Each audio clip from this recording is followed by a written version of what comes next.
Well, a lot has happened to my next guest since he first burst onto the scene 1 year ago in the NTT IndyCar series, and already he is an established winner. And now, I guess in year two, Rinus Veekay, we can call you a veteran.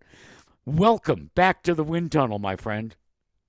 Yeah, thanks for having me. It's definitely crazy to be called a veteran. I'm just 21 years old, but it's pretty cool. It's pretty cool to come to the Indianapolis Motor Speedway with experience and know what I'm gonna do. Let's go back and take a look. Certainly, we were all really excited when you won the Indy GP on the road course.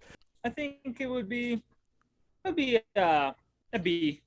think we started off as an A plus, and kind of we didn't really have the consistency at the end of the season after my bike crash. So that takes a few points away, but I think B is still pretty good, and we definitely learned a lot in while struggling last season, which we now um, take with us and use all the experience to just become better. That bike crash, unexpected, certainly with the broken collarbone. How long did, despite all of the great physical therapy that you received, how long was the pain when you were in the cockpit of the car? How deep into the season did you still have to deal with it, even if it was just a nagging issue physically? Um, I think there was only one race, Mid Ohio, Hmm. where where I felt like physically I was not in the best shape to drive a car, but still went pretty well. Actually, my best result of the last part of the season. So I think there were other factors. Just we were just a little bit off pace and kind of lost the the nice momentum we had. I think also mentally that really hurt me. So yeah, it was just a struggle, but I think struggling it all matters how you come back from the struggles. I'm going to circle back to what you think lies ahead for 2022, but a lot, as I said when I welcomed you here inside the wind tunnel, has happened to Renus VK, including relocating from across the street in Speedway, Indiana, from the Speedway, all the way down to Florida. What prompted you to decide to go to the Sunshine State, my friend? Um, well, sunshine definitely.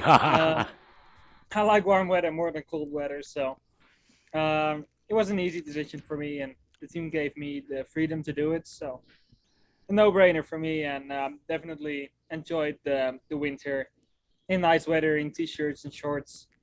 And yeah, I enjoyed it. It was great, and I think actually the flights going to all the races are way better than I expected. So yeah, I'm very happy. Well, you realize that you're just one of many that have decided to locate in Florida.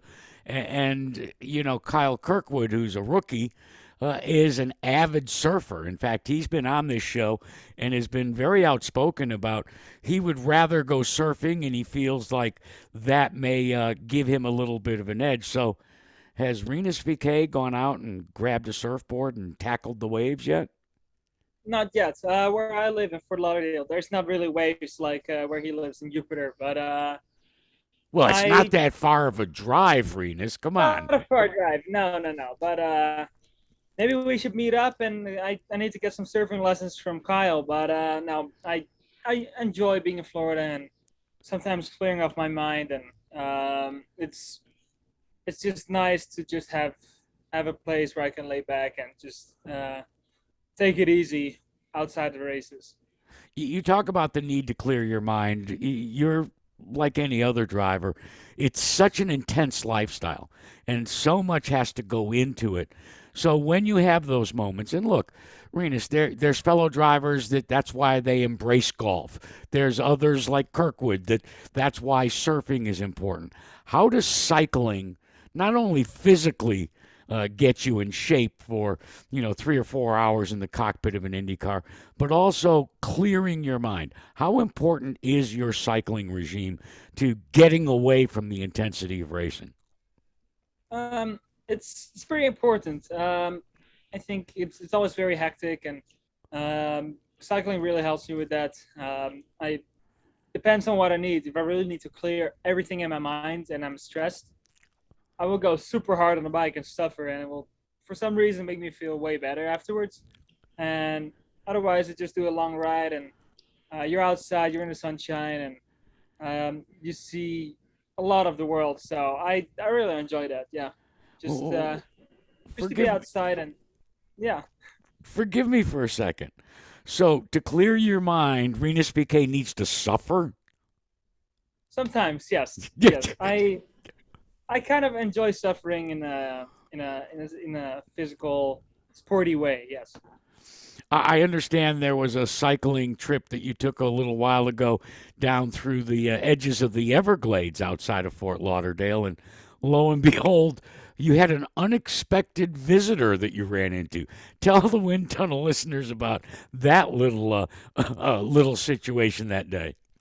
Yeah, that was funny. I did a what is it, 40, 50 mile bike ride with a friend, and it was all gravel, so there was nothing, and there was one fruit stand we planned to stop at the end of our ride. And I roll up on my bike and I see Devlin Francesco just walking there. So it was funny, and he was apparently go karting in Homestead, which was 10 minutes away.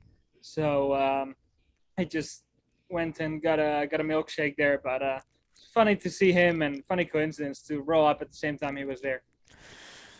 Taking a look now, and as I promised, we'll take a look and project 2022. Ed Carpenter Racing has put together a pretty potent race team that is augmented with, Ed getting behind the wheel in the oval races. So, from your perspective, where do you think ECR has grown this year versus last year?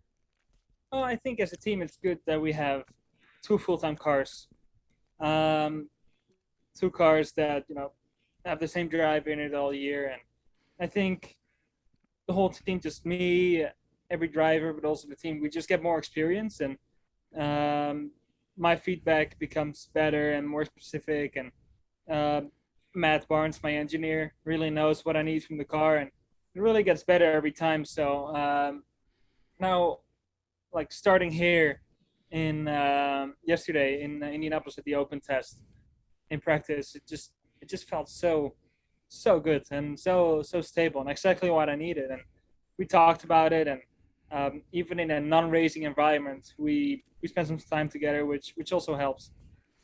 Yeah, the chemistry is so Yeah. crucial at any level, and you can have that chemistry from the pit box to you in the cockpit. But what have you and Matt done away from the racetrack that's really made that chemistry kind of like muscle memory now, where he can complete your sentences and he understands what you're trying to get across to him?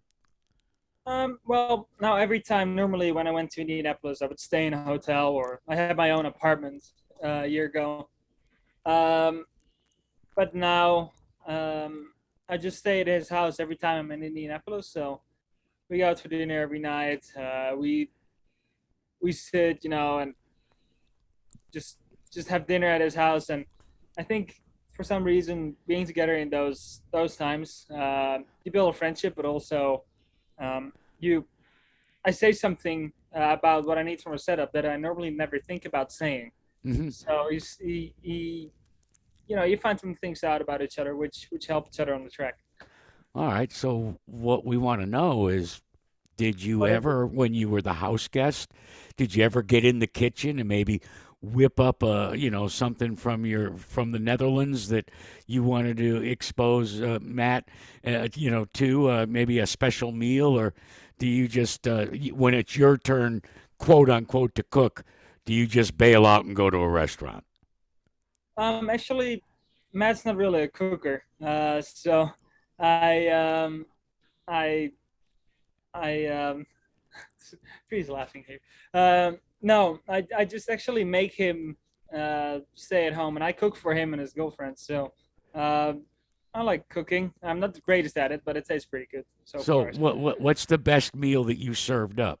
It's all very simple because I always want to stay very much to the basics. So sweet potato, um, some kind of protein. So it might be I like fish a lot, so salmon and a bunch of vegetables like stir fried. Wow, I'm impressed. Yeah, Cyclist, winner on the IndyCar circuit, and soon to be a contestant in MasterChef. It's Rinus yeah, VK with Ed Carpenter Racing.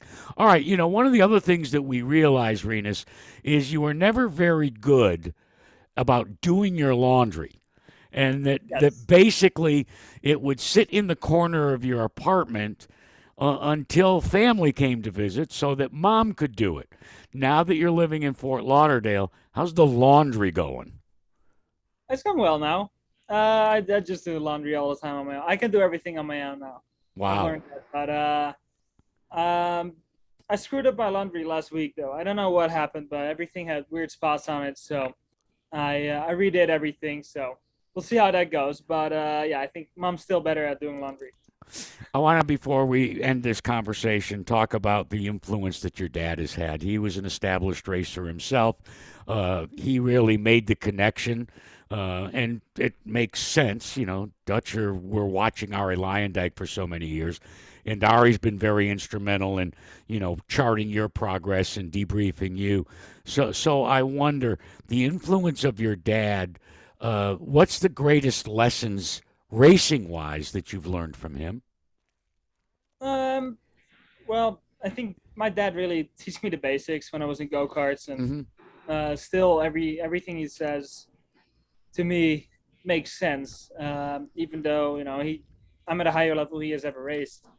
It's um, he knows what's going on. So I think there's not particularly one thing that really um, that's really in my mind right now, but actually all the foundations and the basics. That's what yeah, that's what he helped me with, and he knows he can spot talent. And if I did not have the talent, he would have never helped me as much as he did now. So yeah, I'm very grateful to have my dad there and just help me out with everything. And also on the communication side, he's always there for me in the Netherlands. It's so important to have families celebrate success, and you are certainly been very, very great and gracious in allowing I mean, we who watch to see that interaction between your family and yourself. Continued success, my friend, and I'm going to send you a cookbook so that maybe you can, up your game a little bit in that regard. You Sure, might, thank you, go right out on the edge, and we'll get you ready for that Master Chef appearance. Okay. thank you, will do. Thanks, my friend. Be well. Thank you, thanks for having me.